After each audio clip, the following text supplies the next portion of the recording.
the inaugural Patriot Awards ceremony. What can you tell me about that? I mean, it's just going to be a bunch of us from Fox, and we're going to be, honoring some patriots, as the name suggests, and doing meet and greets and stuff like that, so people will actually have a chance to meet and hang out with some of the people that they're used to seeing on Fox Nation and around Fox News Channel. And you keep very busy between your Fox hosting, all the work that you do on air, your journalism, your stand-up, your podcasting. How do you like to primarily be thought of? I don't know. I guess just a columnist / commentator. It's kind of hard for me to / comedian. It's kind of hard for me to not use a slash. Right. Because I do so many things. Well, was the goal from the beginning to be a journalist / editor, and you eased into TV by accident? No, I mean, it was always kind of the goal, but I didn't really have any connections or any way to get there, so I made a lot of videos online, and some of them got attention, and my writing got attention. So it was through writing and making, videos in my own content that I sort of got noticed by Fox News and started doing some guest appearances. And eventually was on Red Eye, met Greg Gutfeld, and then when he had his own show starting up, I ended up trying out to be a correspondent on there, and then I ended up, I did a good job, because a couple years later, I'm still here, so. Absolutely, and Greg's show really brought a lot of people into the spotlight who weren't traditionally on Fox News. Besides yourself, somebody like Neil Hamburger. How did you find Greg in the first place? Was it that somebody saw your video and said Greg would like it? This was years ago. I was still living in a mouse infested in East Harlem.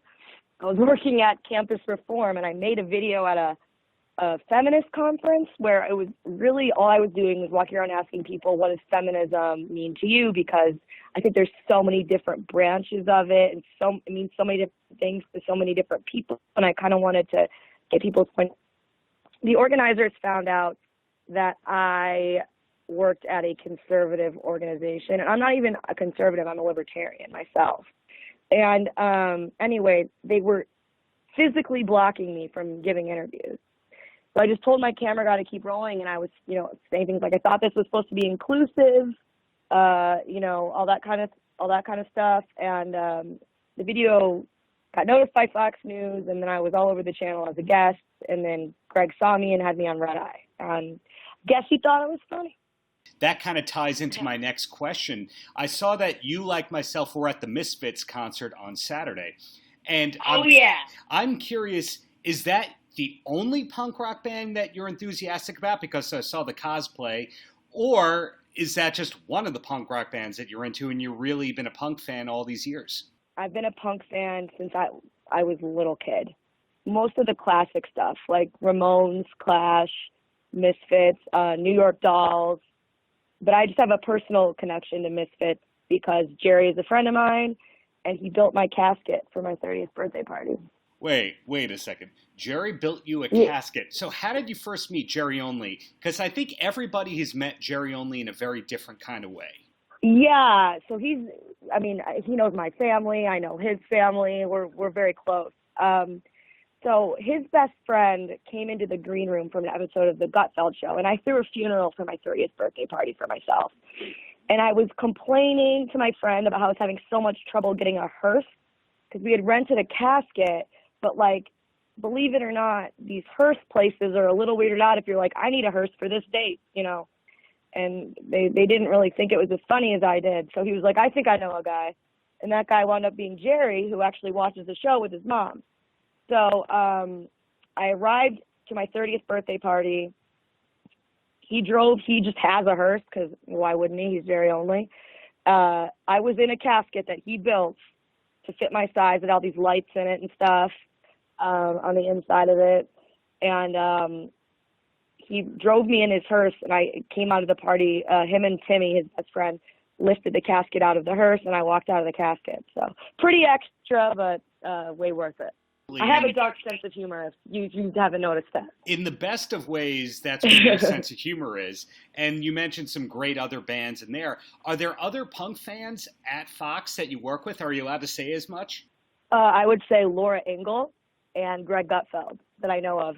That's right, because Greg has had at least one of the Melvins on his shows over the years. So I think that you guys... Oh, yeah, that's what... I'm sorry, go King ahead. Buzzo. I got King Buzzo. Yeah, I guess he got me in the Melvin show for free last year, so that was exciting. Was comedy always your go-to, or were you more of a music person that wound up in writing? I've always loved music. I took guitar lessons, all that kind of stuff. I played the oboe, which isn't very punk, but I was a weird kid. I always loved writing. I just loved it. I've always loved reading and writing and words and expressing myself. And I always kind of wanted to do something writing television. I was also a theater kid. I've always been sort of a performer.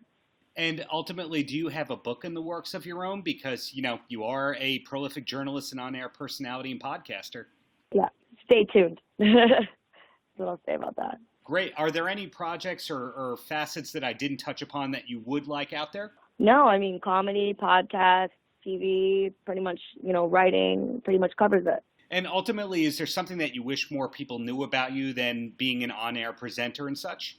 Yeah, I mean, I wish that I talk about being a libertarian so much that people are annoyed by it, but yet people don't get it. Like, people are like, oh, she works at Fox News, she's a Republican. Or, oh, she didn't vote for Trump, so she must have voted for Hillary. Like, I voted for Gary Johnson, okay? And it's like, I'll get called, like, a globalist,